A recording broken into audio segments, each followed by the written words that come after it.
E o pastor Edson, eu tive o privilégio de ir ao Haiti com ele ano passado. Nós não tivemos encontro do pai aqui no Brasil ano passado, nós tivemos no Haiti, fizemos os mesmos modos lá no Haiti. Estava lá o pastor Marcelo Gomes, estava o pastor Edson Teixeira, estava eu e o pastor Fred. Nós fizemos lá um evento bem interessante, fomos pegos de surpresa pelo Irma, tivemos que sair correndo de lá, o Marcelo na frente, puxando a fila. Mas graças a Deus eu conheci o pastor Edson Teixeira lá, e se não fosse ele eu estava lá até hoje, perdido lá. Me ajudou bastante lá em Miami, eu acabei indo para a casa do pastor Rinaldo, se tornou um amigo meu. E eu louvo a Deus pela vida do pastor Edson Teixeira, é um homem muito abençoado, e sempre tem, ele tem um projeto missionário diferente de tudo. Esse camarada é maluco. Você atrás mandei uma mensagem para ele, falou: cara, eu estou aqui no Camboja. Falou: cara, fazendo o que no Camboja? Outro dia mandei uma mensagem para ele, falei: cara, eu estou aqui na África, eu estou aqui em Recife, estou aqui no norte, mas o cara não para. O ano 2015, 2016 ia ser um dos palestrantes, e aí alguém puxou a corda dele, segurou ele, falou: cara, você tem que parar um pouco, tua gente está muito forte, então vamos segurar. E tem se tornado um amigo muito, muito legal nosso, do Edmar, do Instituto Pai, tem sido nosso parceiro. Quero louvar a Deus pela vida dele. Então, o pastor Valdivino, e para poder orar por ele, o pastor Valdivino é meu pai na fé, ministerialmente, cara que é culpado de ser pastor, é esse cara aqui. Qualquer coisa, se for obrigado, eu ia com ele, tá? Boa noite a todos, vamos orar. Querido Deus e maravilhoso Pai, na Tua presença que estamos, e louvamos e bendizemos a Ti, e pedimos, Espírito Santo, para que o Senhor venha, aleluia, nos envolver ainda mais nesta noite, Senhor, pois nós desejamos mais de Ti. Abençoa, meu Deus, cada dia mais a vida do Seu Filho, pastor Edson Teixeira, que uma vez mais vai ministrar a Sua palavra, que os nossos corações possam estar abertos para receber a Tua palavra. Fala conosco nesta noite, Senhor, para que o Teu nome seja louvado e glorificado. Amém.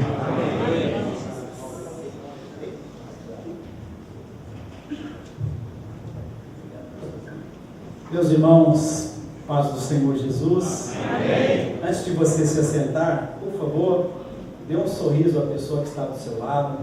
Seja um sorriso amarelo ou belo, diga: bom, você está aqui.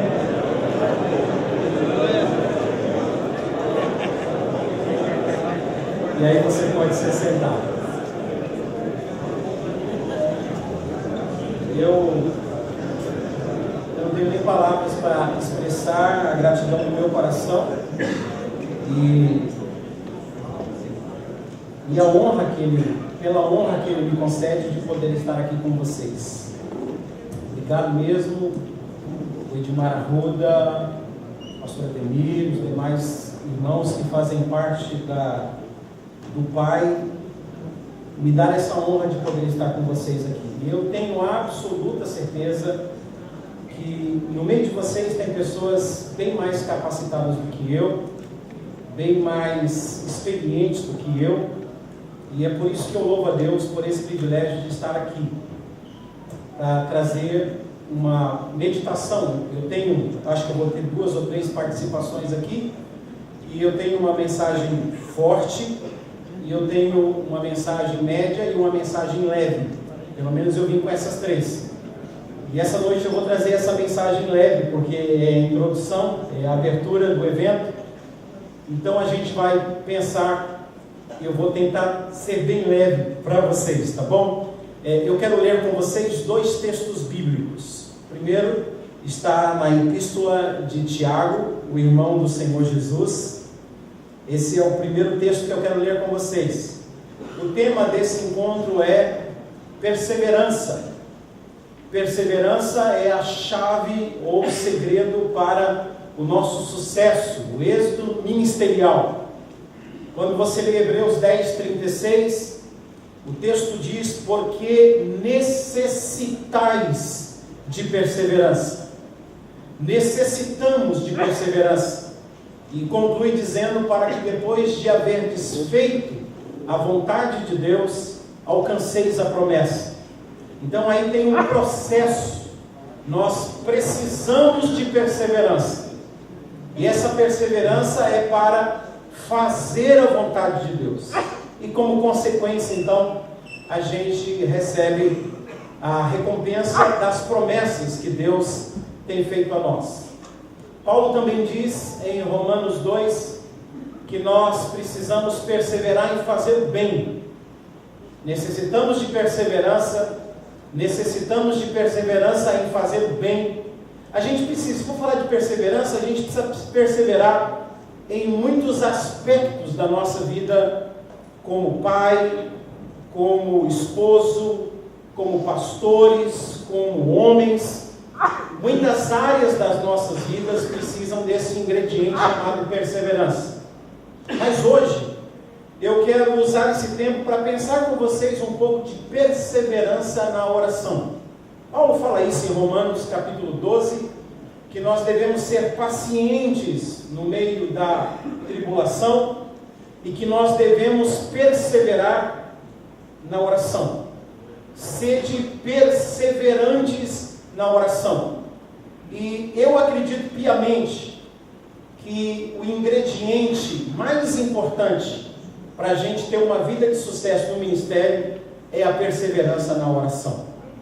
A perseverança na busca da face de Deus, da presença de Deus.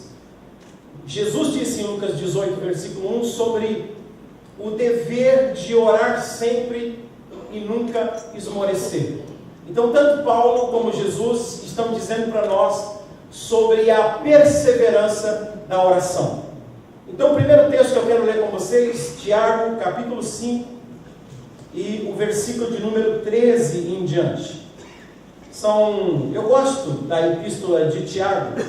Eu acho que é uma epístola que tem, se não me engano, 23 perguntas ele faz nessa epístola, e a forma como ele escreve, ela é muito didática, maravilhosa, porque ele faz a pergunta e ele mesmo responde para a gente. E aqui tem algumas dessas perguntas. Versículo 13, está alguém entre vós sofrendo?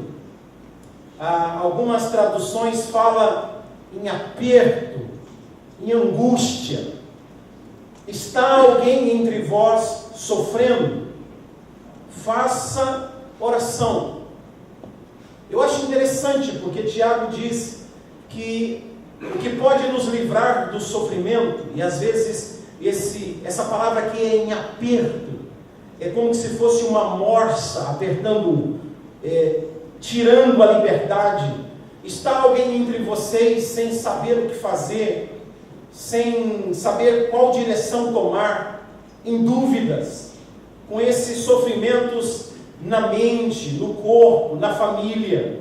Está alguém entre vós sofrendo na vida financeira? Aqui não fala que tipo de sofrimento, portanto pode ser aplicado no sofrimento, qualquer classe de sofrimento da nossa vida. E o interessante é que Tiago não diz: se você está sofrendo, leia um bom livro, embora eu sou escritor e gostaria que você comprasse os meus livros, mas não é isso que ele fala. Mas parece que é isso que a gente entende. A gente acha que no meio do nosso sofrimento, o que vai trazer a solução para a gente é ler um bom livro. Está alguém entre vós sofrendo, em aperto, sem saber o que fazer? Escute uma boa pregação. Não é isso que está escrito, mas embora pareça que é isso que a gente entende, porque a gente quer fazer todas as coisas para evitar esse caminho chamado oração. A gente não tem essa paixão por uma vida de oração. Está alguém entre vós sofrendo? Procure um bom conselho. O texto também não diz isso, embora é isso que a gente faz. A pergunta de Tiago diz: se alguém está sofrendo, ele diz: faça oração. Experimente orar. Experimente abrir o seu coração no meio do sofrimento. Que você vai ver que mesmo que o seu sofrimento não passe, você vai ser transformado. E você vai ver o sofrimento com outros olhos, de uma outra perspectiva. Então o sofrimento, ele é solucionado, pelo menos esse sofrimento no coração, na alma, essa angústia quando você experimenta orar, você entra em um túnel, que quando você dobra os seus joelhos, você pode ser como Ana, você pode estar debaixo de um estigma de maldição, você pode ter uma mulher que é uma competidora, uma rival, uma penina que se transformou em uma canina para ela. Você pode se ver como uma amaldiçoada pelo fato de ver a sua rival tendo um monte de filhos e você não ter nenhum. E ver os filhos da sua rival indo todos os anos para o templo adorar a Deus e você não ter a felicidade de apresentar um filho, de não poder subir lá. E a angústia toma conta da sua alma. Só que o texto diz: e Ana orou ao Senhor. No meio de toda a sua aflição, ela orou ao Senhor. E o texto diz: quando ela se levantou, ela não era mais uma mulher amaldiçoada, ela não era mais uma mulher estéril, ela era uma mulher cheia de paz, o apetite voltou, a fisionomia do rosto dela estava alegre. E alguns anos depois ela estava lá apresentando um filho, depois apresentou o segundo, depois apresentou o terceiro, o quarto, o quinto, e depois apresentou também o sexto filho. Ela teve 6 filhos. Sabe por quê? No sofrimento ela experimentou orar. Então Tiago está dizendo que a solução para o sofrimento é a oração. Aí ele faz uma outra pergunta: está alguém alegre? Então cante louvores. Versículo 14: está alguém entre vós doente?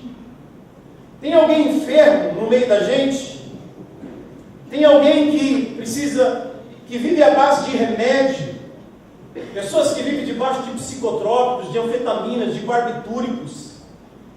Pessoas que vivem com uma farmácia dentro de casa. É uma pergunta de Tiago: está alguém entre vós doente? Você tem alguma coisa consumindo a sua saúde? Você não consegue ter descanso, você não consegue se sentir saudável, você não consegue se sentir bem no seu físico. Ele diz: qual é a solução? Chame os presbíteros da igreja, chame os líderes da sua igreja, e esses façam a oração sobre ele, ungindo com óleo em nome do Senhor, e a oração da fé salvará o enfermo, e o Senhor o levantará.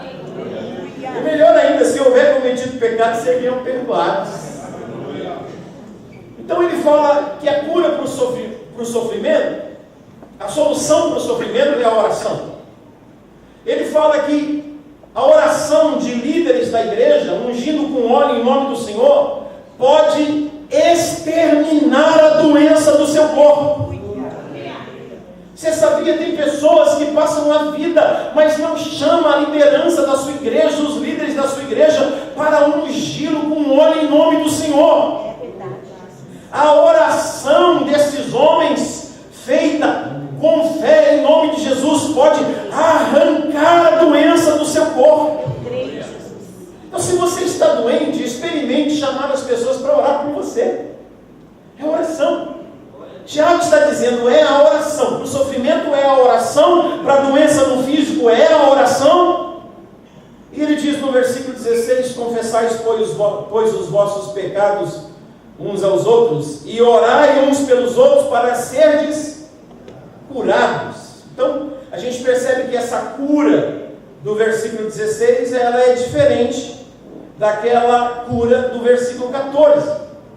Porque a cura do versículo 14 está falando de uma doença no físico.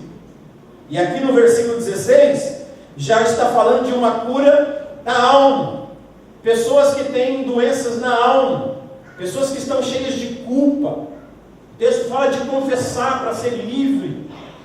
Pessoas que têm doenças psicossomáticas, não tem remédio, ou não tem médico que possa diagnosticar, não tem exame que possa diagnosticar, porque embora tenha os somas, os sintomas no físico, é uma doença no psique, ela é psicossomática, ela tem somas no físico, mas a sua origem é na alma, a alma da pessoa está doente. E o texto diz: orai uns pelos outros para serdes curados.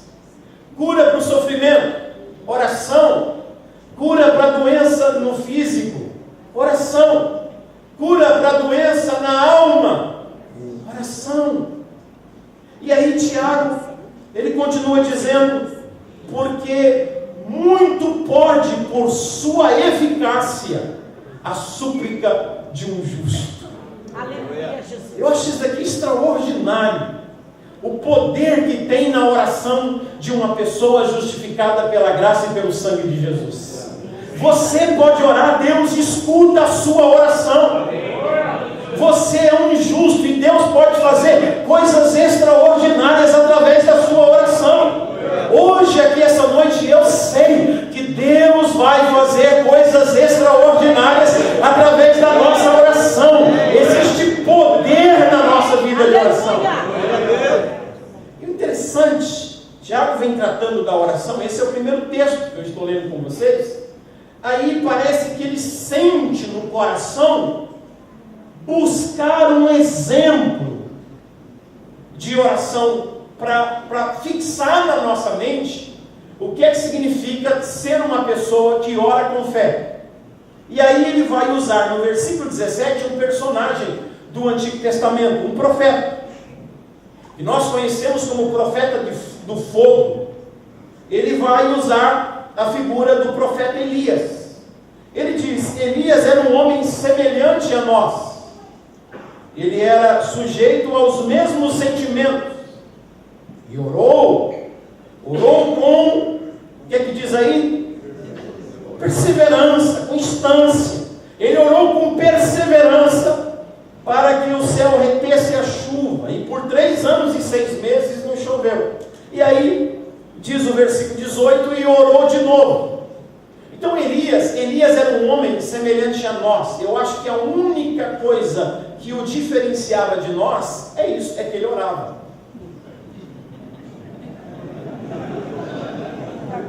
Eu acho que a única diferença que existe entre nós é isso aqui.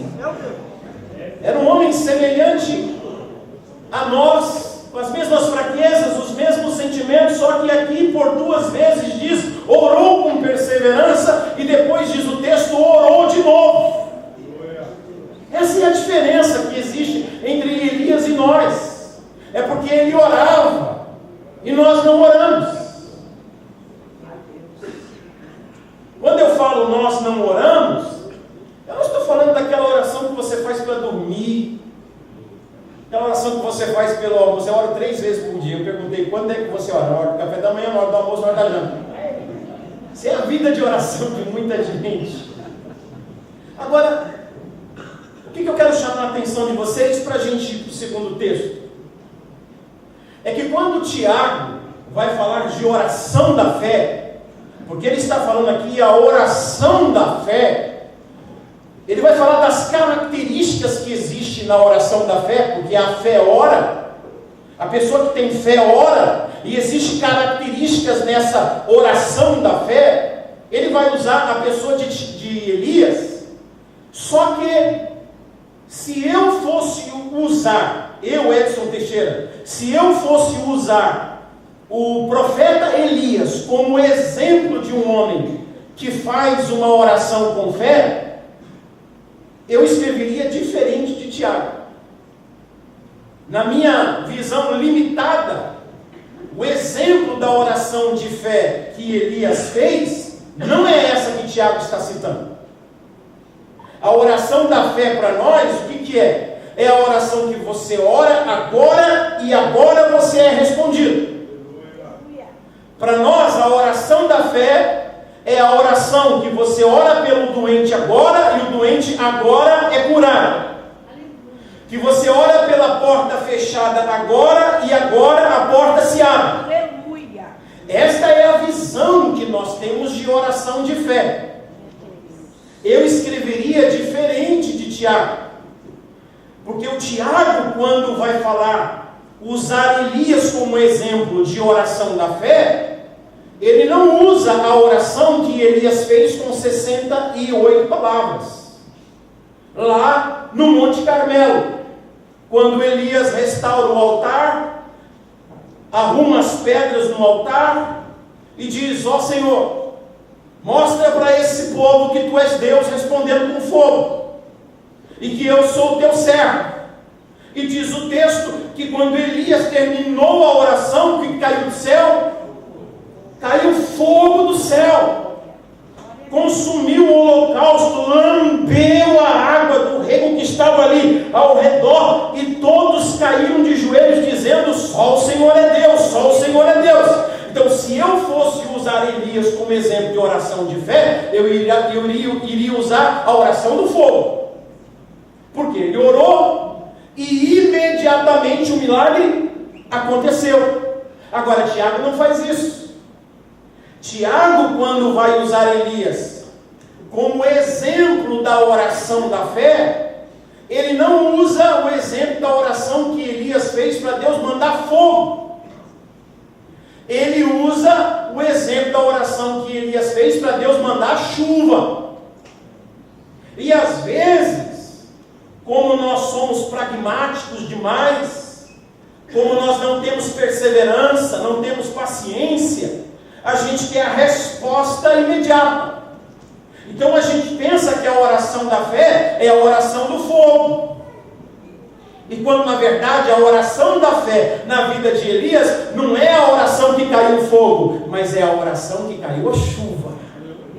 Você pode dizer isso para a pessoa que está do seu lado? A oração da fé não é a que caiu o fogo, mas é a que caiu a chuva.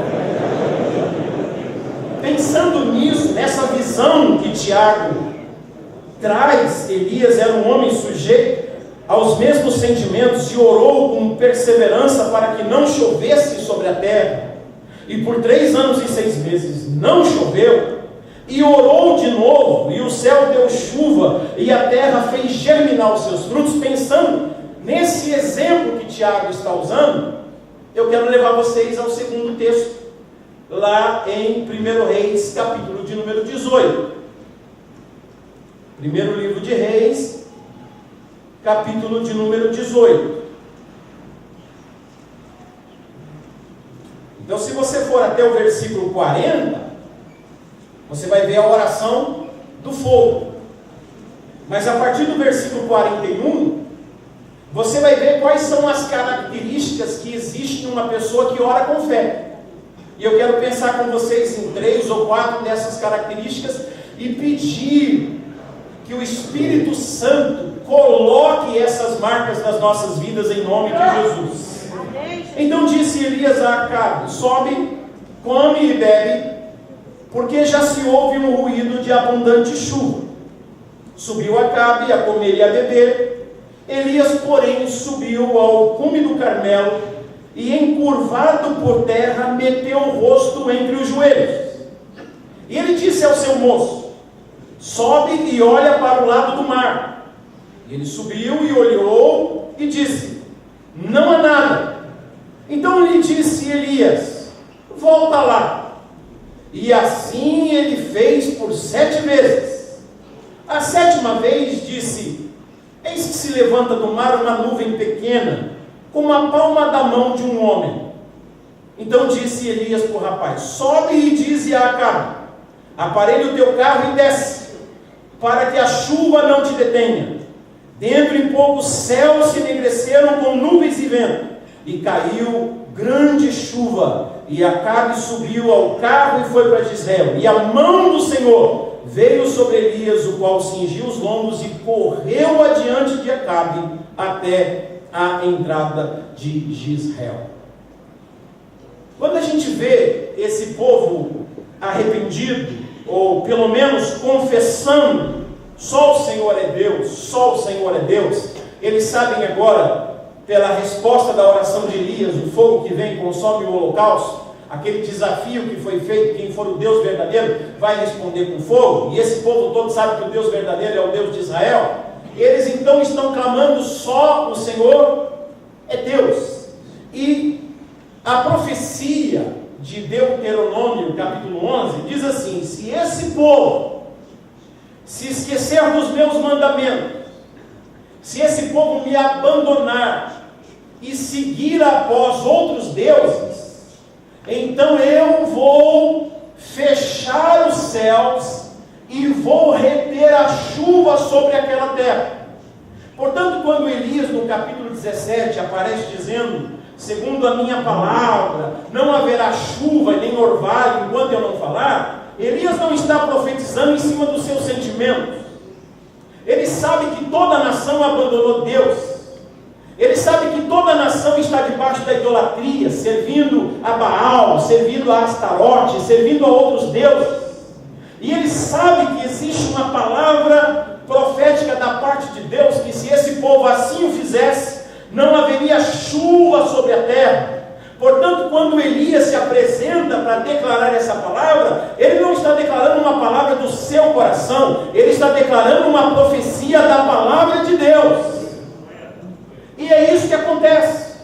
E agora, depois desse desafio, que todos estão lá prostrados e estão gritando: só o Senhor é Deus, ou seja, Astarote não é mais o Senhor, Baal não é mais o Senhor, nós sabemos que não existe outro Deus a não ser o Senhor, só o Senhor é Deus. Elias sabe da profecia também de Deuteronômio capítulo 11: se adorarem outros deuses, eu fecho o céu para que não venha chuva sobre a terra. 3 anos e meio sem chuva. Só que o mesmo texto diz: mas se voltarem os seus corações e se converterem a mim, e somente a mim me servirem, então eu farei com que a chuva venha sobre essa terra e produza azeite em abundância. Então agora Elias vê o povo clamando: só o Senhor é Deus. Só o Senhor é Deus. Eles sabem que agora é hora de liberar a outra parte da profecia. Então as palavras de Elias não é de alguém que sonha, ou de um profeta que fala de suas próprias vaidades. Ambas as profecias de Elias estão respaldadas na palavra profética de Deus. E a nossa profecia só tem validade quando nós profetizamos baseado na palavra de Deus. Não é baseado nos nossos desejos, não é baseado nas nossas ambições, não é baseado nas invejas que temos de outras pessoas de sucesso. A nossa profecia só tem validade quando ela é baseada naquilo que Deus falou. Aí você pode falar com autoridade, porque Deus é poderoso para cumprir aquilo que Ele falou. Cuidado com o que você está profetizando, porque se não tiver respaldo da palavra de Deus, você pode entrar em uma fria.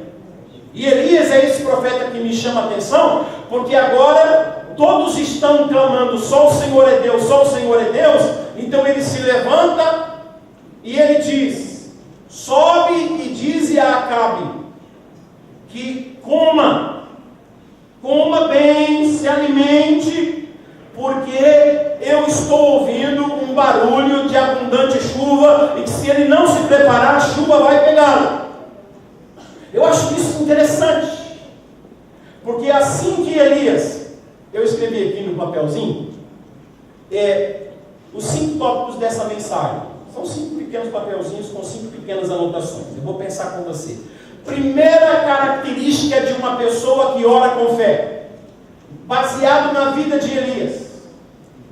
A primeira característica é que essa pessoa é capaz de identificar a promessa de Deus e se engravidar dela e dizer: eu vou gerá-la em oração e só paro quando a promessa se tornar uma realidade. Aleluia, Deus! Essa é a primeira característica de Elias. Ele sabe o que Deus disse, e ele fala para o rei: levanta, come, se arruma, porque vem vindo uma grande chuva.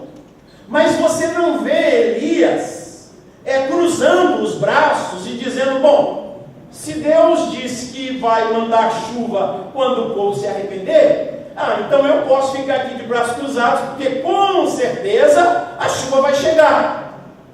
A gente não vê Elias fazendo isso.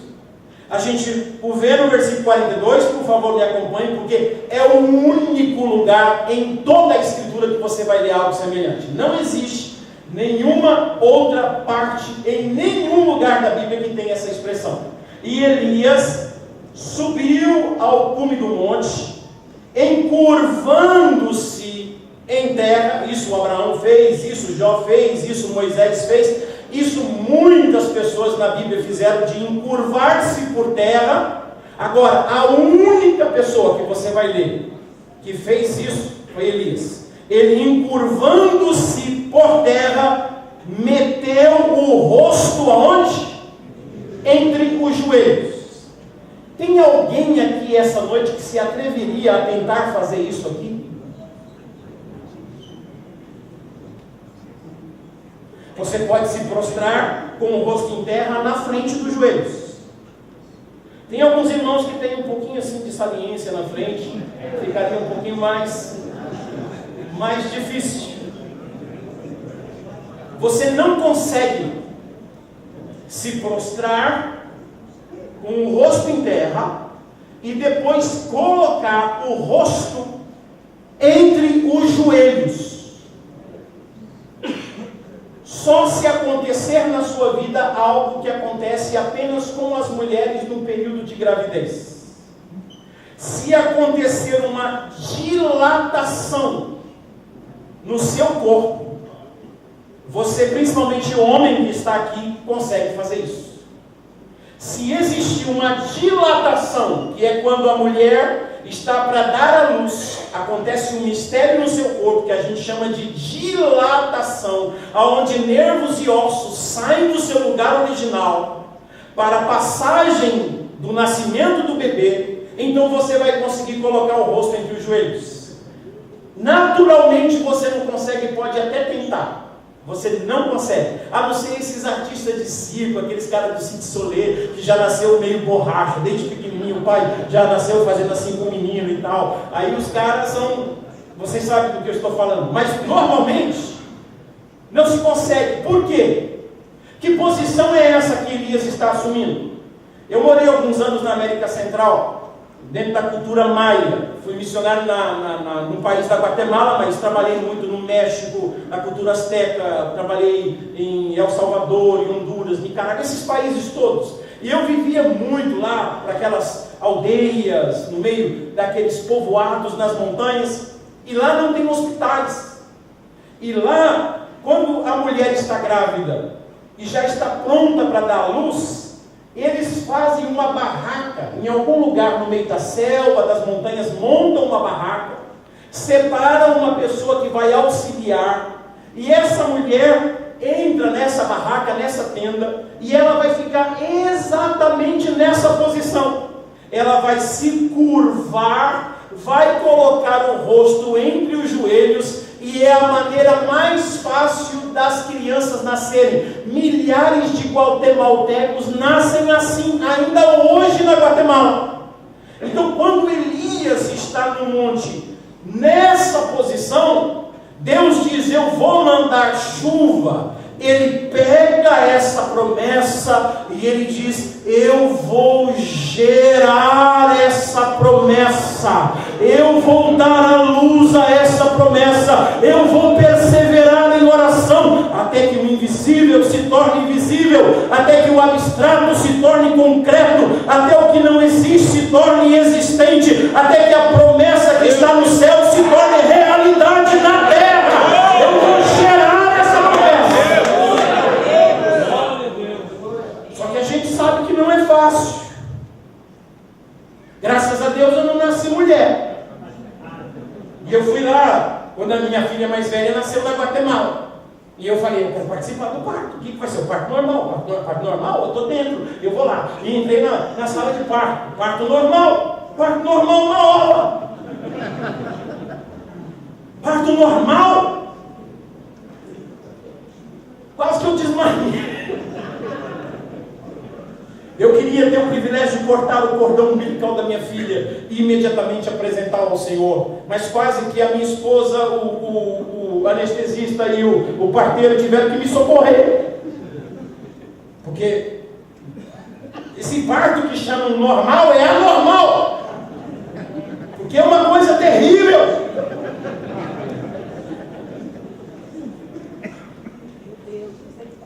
E você vai ver na Bíblia que isso tem a ver com a nossa vida de oração.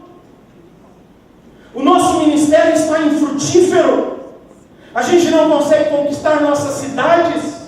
As portas não se abrem às nações, a unção não vem. Porque a gente não pega as promessas para dentro da gente e diz: eu vou gerar isso. Eu sei que vai ter dois. Eu sei que vai ter dois. João capítulo 15, Jesus diz: a mulher, quando está para dar à luz, sente angústia, porque lhe vêm as dores de parto, mas depois que nasce a criança, ela já não se lembra mais da dor, pela alegria de ter nascido um homem no mundo. Você vai sofrer, mas vai valer a pena.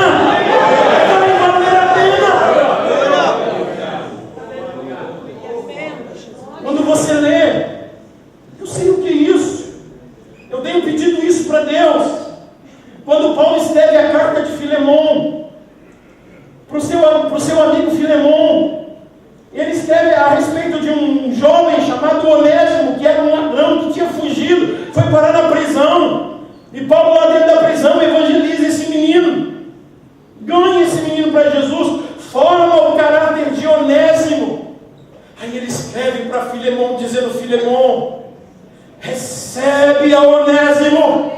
Acho que é Filemon, versículo 10. Recebe a Onésimo, porque eu o gerei entre algemas. Esse menino foi salvo porque eu gerei ele. Eu dei à luz a conversão desse rapaz. E a gente não sente hoje mais dores de parto por conversões. Por isso os nossos ministérios são infrutíferos. A gente não gera mais vidas. Eu fui pastor de uma igreja, embora eu não sou pastor e nunca fui consagrado pastor. Na minha igreja, já por 8 vezes, em 8 convenções, já quiseram me consagrar pastor. Mas eu não sou pastor, eu sou evangelista. Mas lá nos Estados Unidos, por necessidade de pastor, eu estive pastor. E aí a igreja começou a crescer, foi crescendo. Toda a Santa Ceia, a gente recebia 10, recebia 15 pessoas. E eu via o pastor presidente todo feliz. E de repente a igreja estava com 400 e poucos membros. Lá em New Jersey, uma igreja com 400 membros. É uma baita de uma igreja. Por 2 anos e meio, eu pregando 6 vezes por semana, pregando, ministrando, a igreja crescendo. E ele falou: o reino de Deus está crescendo aqui. Eu olhei para ele e falei: pastor, desculpa, mas eu não tenho essa visão. Ele disse: como assim? Toda a Santa Ceia a gente recebe 10, 15 pessoas. Eu falei: pastor, isso não é reino de Deus crescendo. Isso é crescimento de igreja local por adesões. São presbiterianos, metodistas, quadrangular, assembleianos, são pessoas que tiveram problemas nas suas igrejas, são pessoas que não estão satisfeitas. Aqui eu estou pregando toda semana, ministrando, as pessoas estão com fome de Deus, estão com sede de Deus, aqui eles estão encontrando a palavra, é por isso que eles estão vindo para cá, mas o reino de Deus não está crescendo. Ele disse: como assim? Eu falei: pastor, o reino de Deus não cresce por adesões. Ele disse: como é que cresce o reino de Deus? O reino de Deus cresce por conversões. É quando vidas são convertidas e você gera essas pessoas em oração. E você pode dizer: o reino de Deus está crescendo. Hoje as igrejas estão crescendo por adesões, é um rodízio imenso. E a gente está pensando: o reino de Deus está crescendo, recebi mais 10. Não é. É quando você batizar pecadores nas águas, você vai dizer: o reino de Deus está crescendo. Leia Coríntios capítulo 4, Paulo fala: vocês podem ter muitos mestres, mas vocês não têm muitos pais, porque eu vos gerei, eu dei a luz a vocês. Leia como é que foi em Corinto. Atos capítulo 18, quiseram apedrejar Paulo, quiseram matar Paulo, quiseram condenar Paulo. Paulo chegou a desistir de Corinto. Paulo disse: eu estou livre do sangue de vocês, eu vou embora pregar para os gentios, eu não suporto mais vocês, é difícil demais, as dores são imensas, eu vou embora. Aquela mesma noite o Espírito do Senhor, o Senhor Jesus apareceu a Paulo e disse: Paulo, não temas, fales e não te cales. Ninguém te lançará mão para fazer dano aqui nessa cidade, porque eu tenho muita gente aqui nessa cidade. E Paulo ficou mais 1 ano e meio pregando o evangelho lá. Gerou essas pessoas no meio de sofrimento.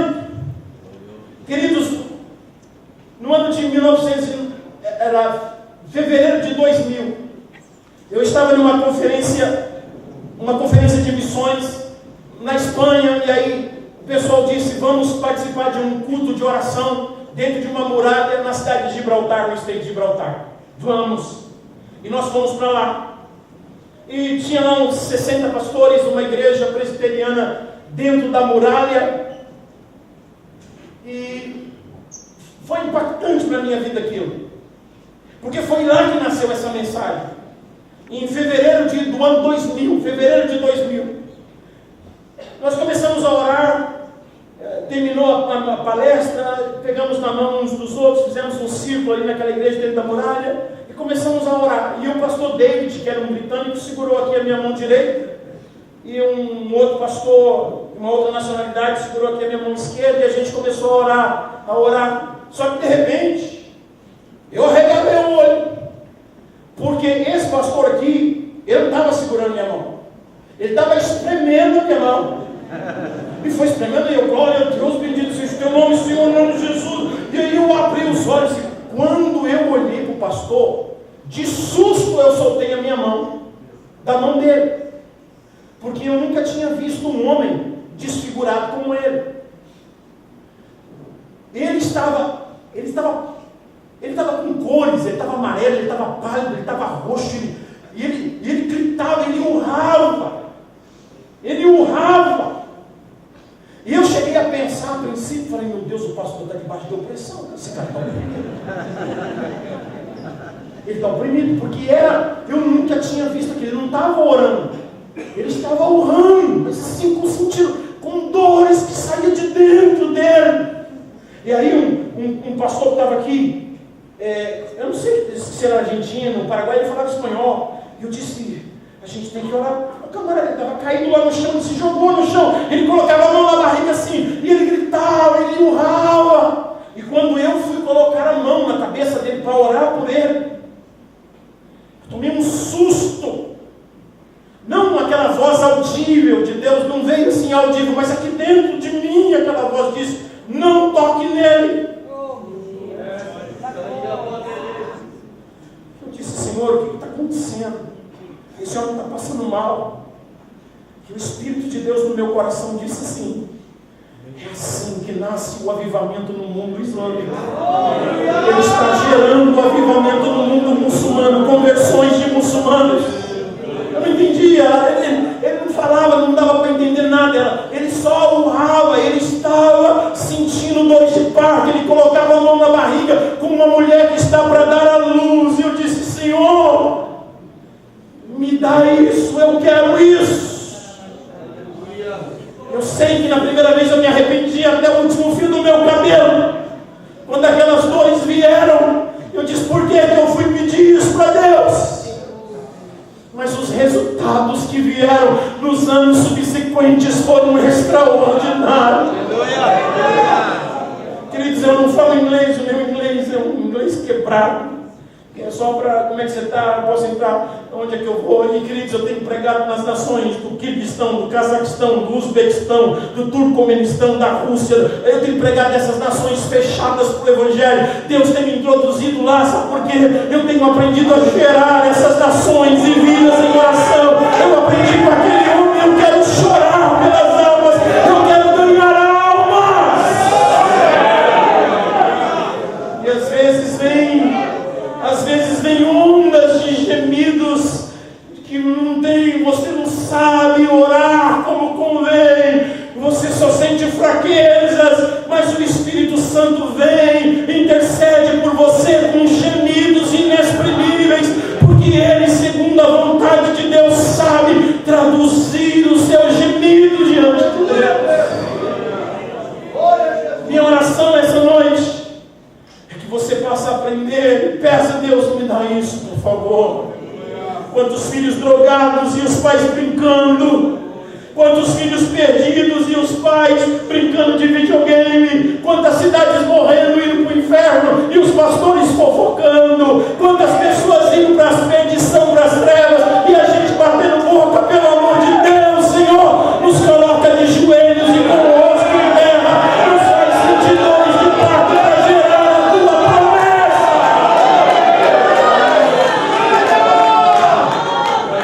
Você vai ver o que Deus vai fazer na sua igreja, pastor, se você gemer.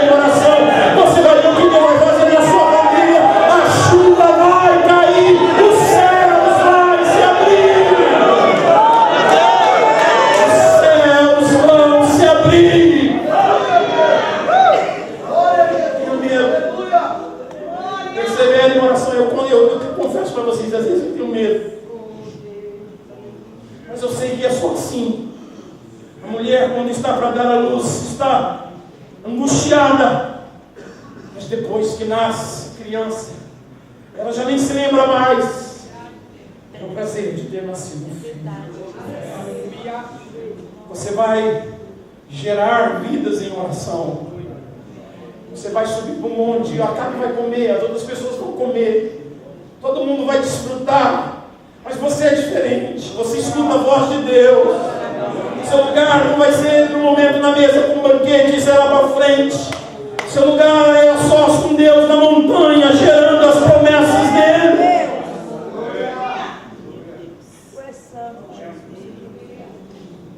Essa é a primeira característica que a gente acha na vida de uma pessoa que ora com fé. Ela gera as promessas de Deus através da oração. Segunda característica, você vai ler aqui, é que a pessoa que tem uma fé verdadeira, segura essa daí, é que ele continua orando quando não vê resultado algum da sua oração. Veja o versículo de número 43. Então disse ao seu moço: sobe e olha para o lado do mar. Ele subiu, olhou, e o que é que ele disse? Não há nada. Não há nada. Não há vontade de ver o seu ministério abençoado. Ele tem só vontade. Ele tem só desejo. Ele não tem determinação e perseverança. Ele tem apenas vontade, desejo. Ele diz: puxa, orei, não aconteceu nada. Puxa, eu clamei, eu jejuei, eu busquei a face de Deus. E aí vem o rapaz e diz: eu sei que você orou, eu sei que você clamou, eu sei que você está aí prostrado enquanto o rei está comendo.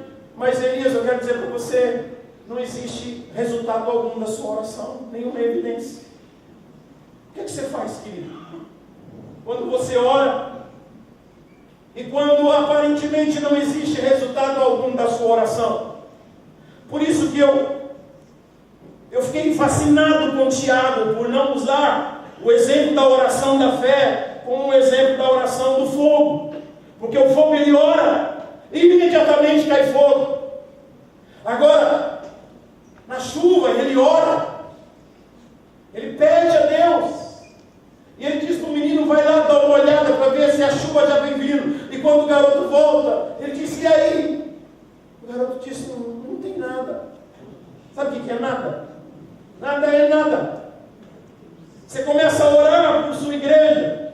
Vou fazer uma campanha pela minha cidade. Vou fazer uma campanha pela minha nação. Vou levar a igreja para orar por conquista do nosso bairro. Ou tantas outras coisas.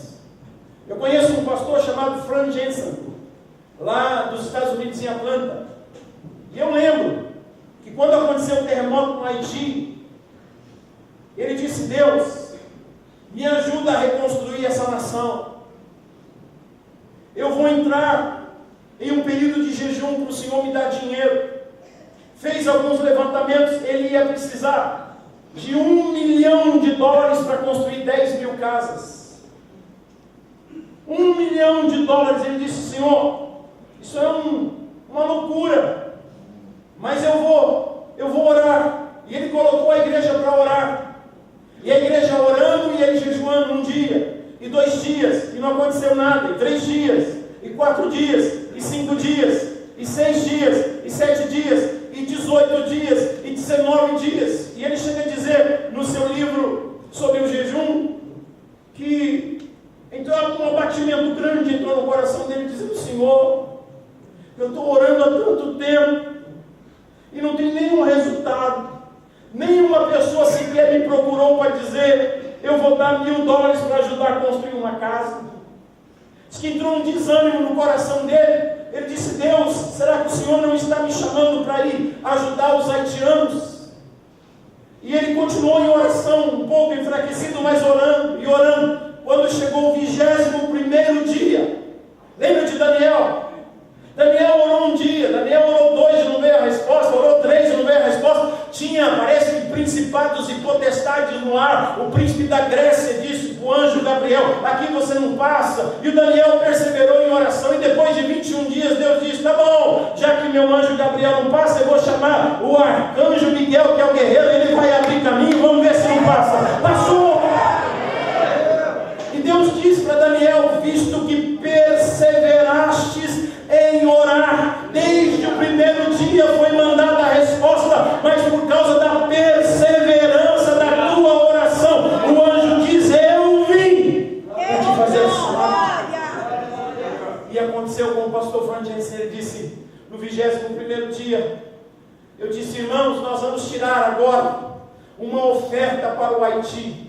Ele disse que as pessoas vieram à frente, e ele via as pessoas colocando $20, $50, alguns colocavam envelopes, alguns colocavam cheques. Ele disse: meu Deus, eu preciso de $1 milhão. Senhor, tem misericórdia. E ele disse que, enquanto ele estava no púlpito, ele escutou uma gritaria lá na tesouraria. O lá vem o tesoureiro: pastor, nem tinha terminado o culto. O que foi? Olha, um cheque de $1 milhão. Ele construiu 10.000 casas no Haiti. E ele gostou disso: vou fazer a segunda campanha. E Deus foi rolando, e foi abençoando. O que é que você faz quando você ora e a dor continua? Quando você ora e o filho continua do mesmo jeito? Não existe nenhuma evidência. Só que a pessoa que tem fé, ela sabe que vai acontecer. Pode não ter nenhuma evidência agora, mas a evidência vai chegar na hora certa. Por isso ele disse para o rapaz: volta lá a segunda vez. O rapaz volta a segunda vez, e aí? Nada. Volta lá a terceira vez. O rapaz já devia estar meio cansadão.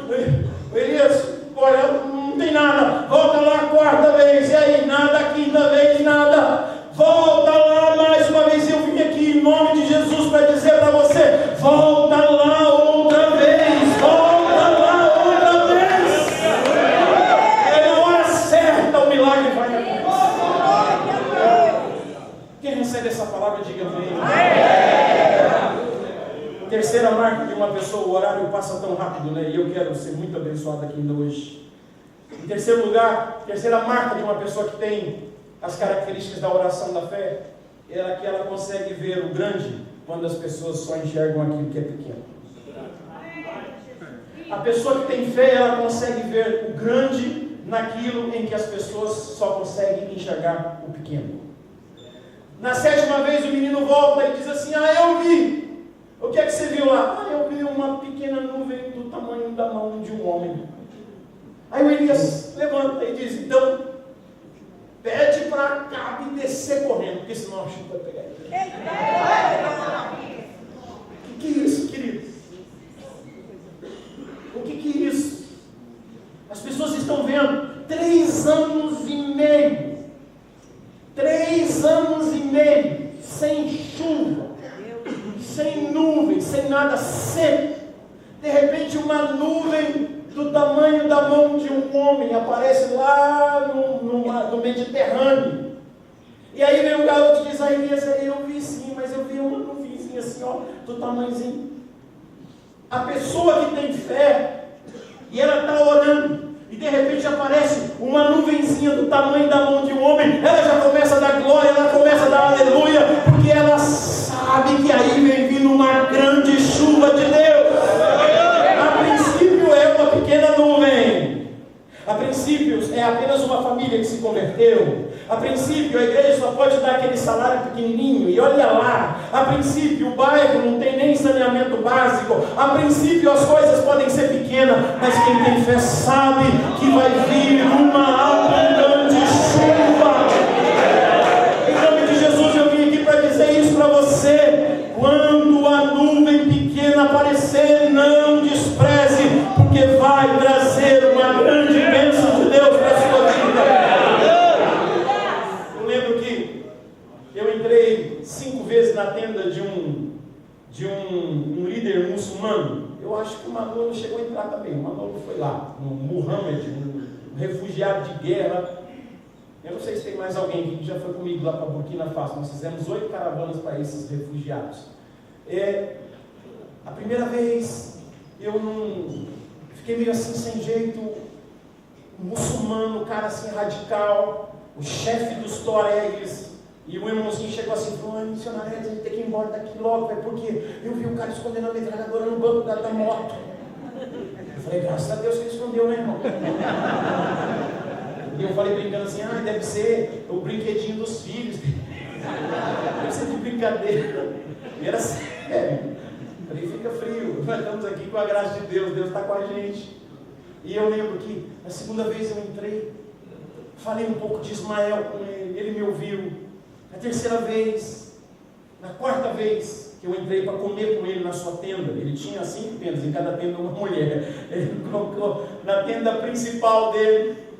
E aí eu perguntei para ele, antes de comer aquele carneiro que ele tinha preparado, eu perguntei: Mohamed, eu posso orar? Ele disse: por favor. E eu fiz a oração pela comida. E pela primeira vez eu terminei a oração dentro dessa tenda, desse líder muçulmano. Eu terminei a oração agradecendo em nome do Senhor Jesus. E ele olhou para mim com lágrimas e disse: amém. Você vai dizer: o que é isso? Isso não é nada. Não é nada para você, mas eu vi uma pequena nuvem. Um barulho extraordinário. Chegou o dia de distribuirmos o Novo Testamento para todas as crianças do acampamento. Eu cheguei para ele e disse: Mohamed, eu vou distribuir o Novo Testamento para as crianças todas do acampamento, você me permite? E ele olhou para mim e para o Josinaldo, que é um missionário que hoje vive num país vizinho, e disse assim: se esse livro produz pessoas boas como vocês têm liberdade para distribuir esse livro para todos os nossos filhos. Mover de Deus. Pegamos o filho dele, levamos para a faculdade, pagamos a faculdade. O menino entregou a vida dele para Jesus. Só Deus sabe o que vai acontecer através da vida desse rapaz.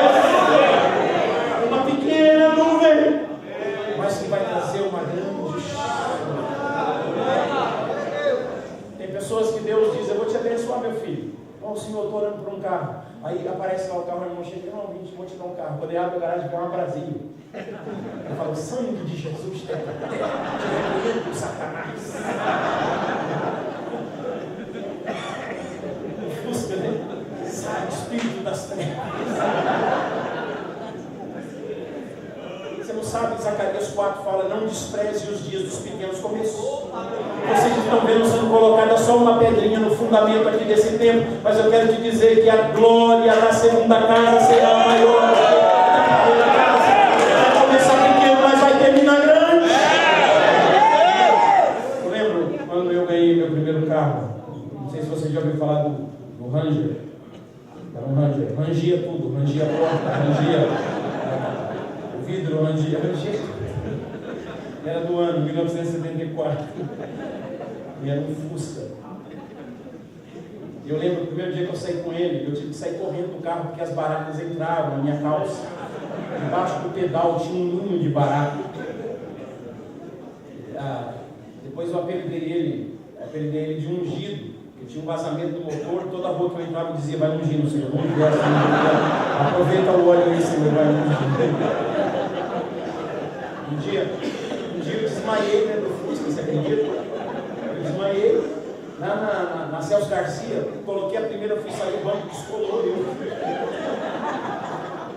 eu acordei com uma mulher batendo assim no vidro: moço, tudo bem?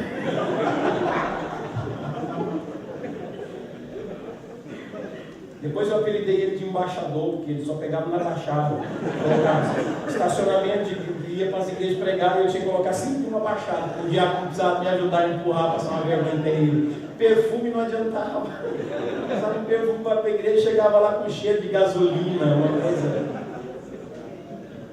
Mas eu dava glória a Deus pelo meu fusquinha. Todo dia eu louvava a Deus pelo meu fusquinha. E um dia que eu tive que dar ele para um outro pastor. Eu cheguei para esse pastor e falei: pastor, passei na prova, agora é tua vez.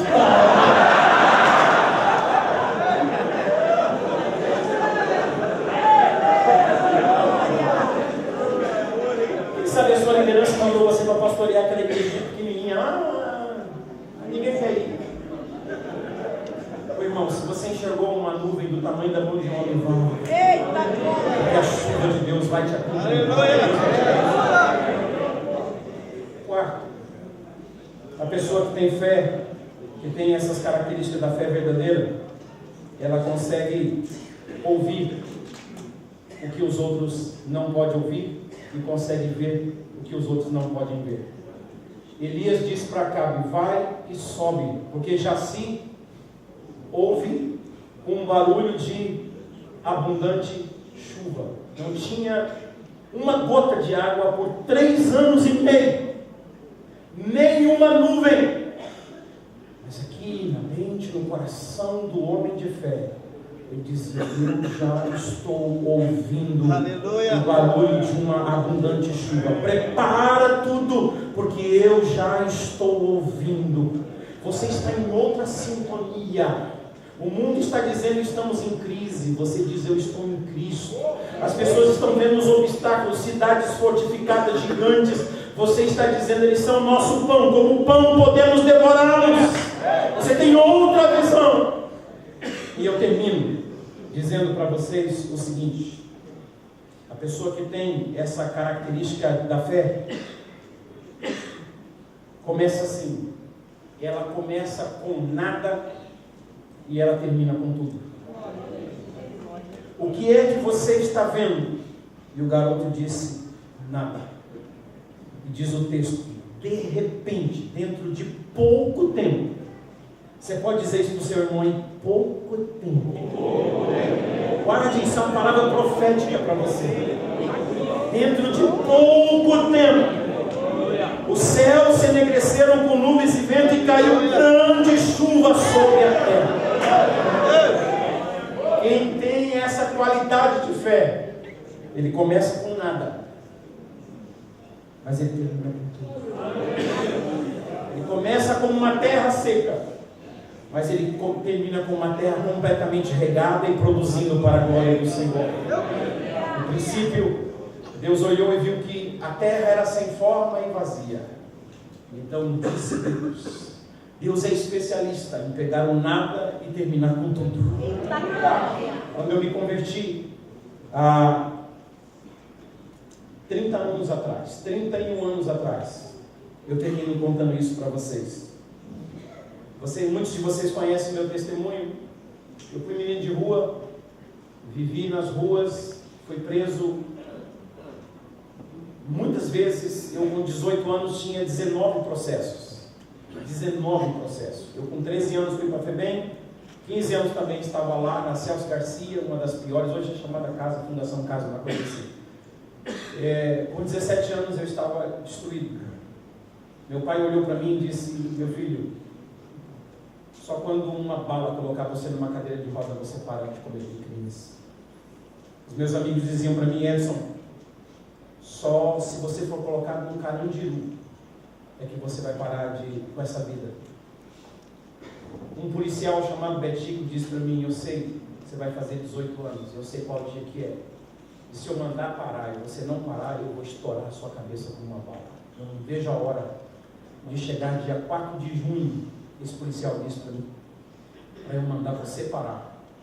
E se coçar, eu ponho uma bala na sua cabeça, eu vou estourar os seus miolos, eu vou te matar. Porque eu sei que você é maior de idade. Meu pai não via nada em mim. Meus amigos não viam nada em mim. Um policial não via nada em mim. Eu era um nada. Mas no dia 15 de setembro de 1987, a graça de Jesus, Deus plantou sementes de fé dentro de mim. E eu sigo produzindo por causa dessa graça. Eu vim aqui para dizer para você que entrou aqui nesse lugar dizendo: meu ministério está acabado. Eu me sinto um derrotado, eu me sinto fracassado. Saiba que você é o prato predileto de Deus hoje. Deus vai semear fé no seu coração e você vai sair daqui com o Vamos aplaudir o Senhor Jesus, por favor.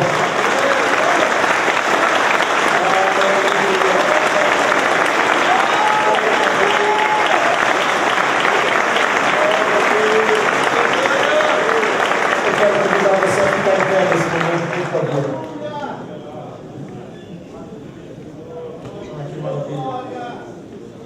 Você pode segurar a mão do seu irmão, desse companheiro de ministério, enquanto o pastor Azaf vai estar ministrando um louvor.